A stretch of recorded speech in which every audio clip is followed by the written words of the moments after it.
Sean, in 2010, notably, you saw that there was a need for morphine, and people weren't getting it, and they were dying, and they were injured, and it was a horrific idea, the idea that they were suffering like this, and you found a way to get it down there. So I don't know if it's a supply issue with the vaccine. I don't know what supply issues you're dealing with as far as medical supplies. Uh, are you finding you're able to mobilize people now? Are you working connections to try to get this medicine down there and get the vaccinations going in a better way? I'm not asking that question very well, but you know what I'm saying.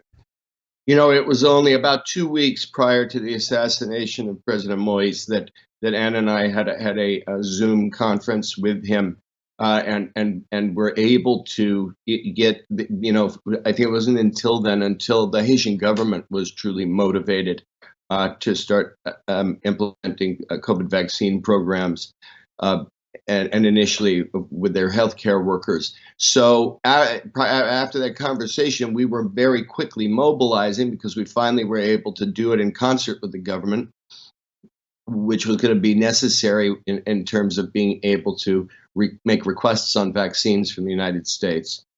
An initial 1.5 million vaccines was committed. We were getting ready to rock and roll. And then that horrible assassination happened, and the country went into lockdown again. And now the earthquake has happened.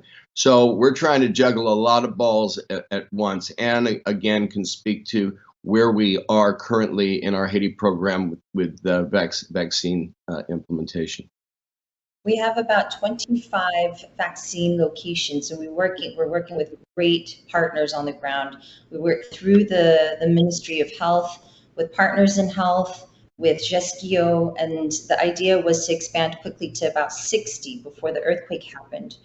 Right now, we still want to keep pushing out those vaccines. It's so critically important, especially right now when we're going to get potentially some congregate settings in the South, to get vaccines even into the South as we're dealing with this emergency. So one of the things that we are really focused on is having sort of a package of services, not just the debris removal, the health mobile units that we have, shelter kits, because there's still a storm coming our way next week again, but also to get vaccines down into the South as quickly as possible.